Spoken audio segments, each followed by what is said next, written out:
What's up, everybody? This is Kenya Online Media. My name is Nyaga. Have you had a dream of studying abroad? Have you had that desire to study abroad? But you're wondering, how am I going to go about it? Especially if finances are a problem. Well, worry not. We have the perfect solution for you. And my guest today, Bob Mwiti, the founder of Kenya Airlift Program, now rebranding to International Scholars Program, will be giving you tips on how you can study abroad and fulfill your lifelong dreams and desires. Bob, how are you? Salama sana. Sasa? Poa sana. Unakaa poa Asante sana. So do you... Lakini Kanairo kuna baridi.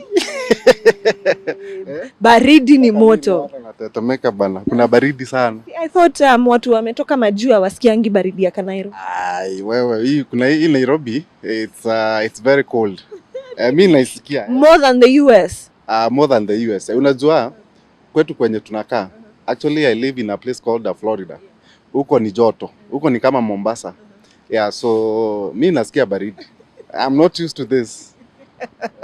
Karibu Kanairo, karibu Kenya. Asante sana. Kanairo iko poa. Mandhari si mbaya sana. Yeah, it's very nice, yeah. Okay. All right. So how long have you been away? Been in the US for the last 15 years. Yeah. So nilienda huko kama student. Nilienda 2009. So before hata to get into that, maybe unaweza introduce kwa watu. Najua nimekupatia a brief introduction, but you can just go deeper with it. Yeah. So guys, my name is Bob Mwiti and originally mimi ni wa kutoka huko Meru. Meru mahali inaitwa Gikomene. Huko ndani kabisa. So that's why I grew up. And then I went to a the local village primary school. Inaitwa Gikomene Primary School. Nikasoma village iko ndani aje? Iko actually si ati iko ndani vile, ni venye iko na jina yenye inakaa funny sana na inakaa huko ndani. Yeah, so I went to Gikomene Primary School. Alafu nikamaliza nikaenda Nkobo High School bado in Meru County. So mimi mtu amelelewa tu huko Meru And then later on in life nikapata chance ya kwenda America. So in 2009 that's when I got an opportunity kwenda kusoma huko and I went to do an MBA in professional accountancy. Nikaenda shule inaitwa Indiana University of Pennsylvania. Yeah, so huko ndiko nilisomea. I graduated with my masters in 2011 and then I got an opportunity ya kufanya kazi huko. Unajua ukienda majuu most of the time unaanza kutafuta opportunities zenye huko ziko huko bana. Ndio upate dola. Huwezi rudi ovyo ovyo kama umesota na venye huko kilikuwa kimeumana at some point Hapa nilikuwa nafanya job kama teller. Hapa tu Equity Bank Westlands. Yeah, but of course once I got the opportunities kwenda huko I decided I need to stay there and look for money. Yeah, so I got a job as a systems analyst. I used to implement projects projects za Fortune 500 companies huko, projects IT. Yeah, so I was the IT guy. And then I worked in the industry for about 5 years. I just decided to start my own thing, man. Yeah, so I started a consulting company in 2017, and then around 2018 we started this program that we currently run inaitwa the Kenya Airlift Program, which we are rebranding at the moment into International Scholars Program. So from 2018, that's really what I've been doing since then. Kupeleka watu kwenda kusoma majuu huko. America is our biggest market, but also we do take students to Canada as well. Yeah, so but ni program yenye inapeleka students kwenda kusoma. You have been watching Success with Bob Mwiti Show, brought to you by the International Scholars Program. Come back again next time to learn concepts, tools, strategies, and resources on the path of becoming a successful international student abroad through real-life experiences. Be sure to subscribe to the International Scholars Program on YouTube and follow us on Facebook, X, Instagram, TikTok, and LinkedIn. So, wewe could decide kwenda huko. Maybe you can just give us a brief background of how you ended up going there. Na nini ilikupush kwenda huko, especially considering that umesema, and I've heard from other interviews, you grew up in a very, humble background. Yeah. Yeah, so me when I was born, I was born by teenage parents. So madhe na father wao walikuwa tu shule. My dad alikuwa form 2. So ile as in ile mtu unazaliwa tu and then maybe hakuwa amejipanga, you know. So my dad akaendelea na shule all the way to university level. My mom, she dropped out of school. So mimi, I grew up with my grandparents. Hao ndio amenilea, very humble family, hakuna hata kitu, you know. Typical village life with no money, you know, because hata kwenda shule, by the way, for me, I was in school, I was very good. And my dream was always to come to Nairobi. Nilikuwa nimepita sana KCPE those days. I was among the top students in Meru County with a mean grade of an A. Nikaitwa Nairobi school. Because nilikuwa nataka kuja Nairobi, so hata nilikuwa nimechoose Nairobi school. So but sikuweza kukuja Nairobi school. I ended up going to Nkobo High School because it was much more cheaper. So all along me, I never thought ati ningeenda ati America. Sasa kufanya nini na mimi bana, unajua kwenye tulikuwa, you wouldn't even think. But it was not ati kitu yenye ishawahi cross mind yako. Ati nimei hata atifikiria ati kutoka ati kwenda outside the country. Hapana. Mimi dream yangu tu ilikuwa kwenda Nairobi. And that's also why hata nikiwa primary school nilikuwa na choose Nairobi school because I was very sure that school would be in Nairobi because of all the national schools I had to choose.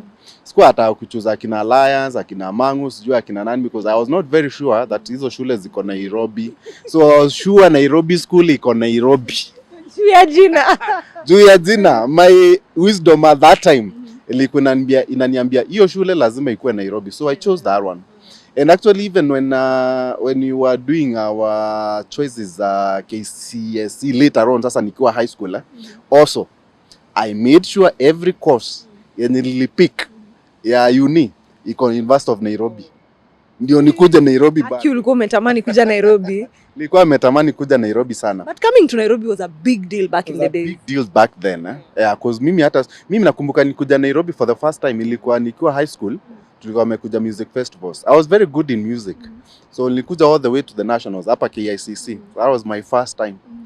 Bana, ilikuwa trip ingine kali sana. But anyways, so later in life, my dad sasa, although he was not in my life, alidecide kwenda majuu.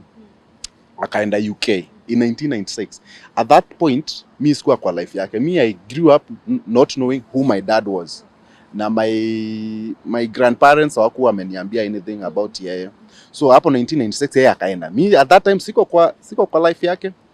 But that decision yeye kwenda, it opened my doors also later on, as in indirectly.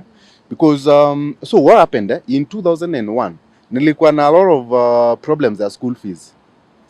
Tuka decide with my grandparents, we need now to start looking for my dad. Anyway, my grandparents decided to start looking for my dad. So akamtafuta, we got somebody who connected us to him in the UK. Sasa kwenye alikuwa ameenda UK. So kutoka hapo, my life changed completely. When I tell you my life changed, you won't believe it. School fees, kila kitu cleared. Mimi nilikuwa nimezoea kupewa pocket money ya 100 shillings. Kutoka hapo, pocket money, my friend, in pounds, ukizi convert into Kenya shillings zinakuja in thousands. I was transformed from this kid mwenye hakuwa na anything to the richest kid in school, the richest kid in the village. Mamngaro huko kutoka UK, na venye mimi nilikuwa mshamba, ma jeans, ma viatu, watches, cameras those days. Mpaka nakumbuka my dad hata akanitumia hata ma CD players. Mi kwa village nilikuwa na CD player those days, usicheze. You ended up being the cool kid now. Sasa me, I was the cool kid, but cool kid mshamba though still. I mean, umeikuta uko in a position where we ni mshamba lakini uko na do. Nilikuwa hiyo, that time nilikuwa hivyo. Because my dad alijaribu sana. Alikuwa ananitumia hata ma CD players akina Tupac Shakur. Sijui DMX, sijui akina nani those days, mimi hata siwajui. Aki. Lakini anyway, with time nikaanza kushika mambo. Unajua polepole tu. But anyway, so umeniuliza how did I end up in the US? So venye my dad alikuja into my life is really the one who opened the doors for me za kwenda abroad, because from that point akaanza kuniambia, hey Bob, you know, I would like you to go and study abroad. Nataka ukuje UK. Yeye alikuwa UK. I want you to come to London, you know, come and study here, come and visit, stuff kama hizo. Mi kuambiwa hivyo. So mimi, everybody in my class, hiyo form 4, alikuwa anajua Bob anaenda majuu after KCSE, yeye anaenda. You have been watching Success with Bob Mwiti Show, brought to you by the International Scholars Program. Come back again next time to learn concepts, tools, strategies, and resources on the path of becoming a successful international student abroad through real-life experiences. Be sure to subscribe to the International Scholars Program on YouTube and follow us on Facebook, X, Instagram, TikTok, and LinkedIn.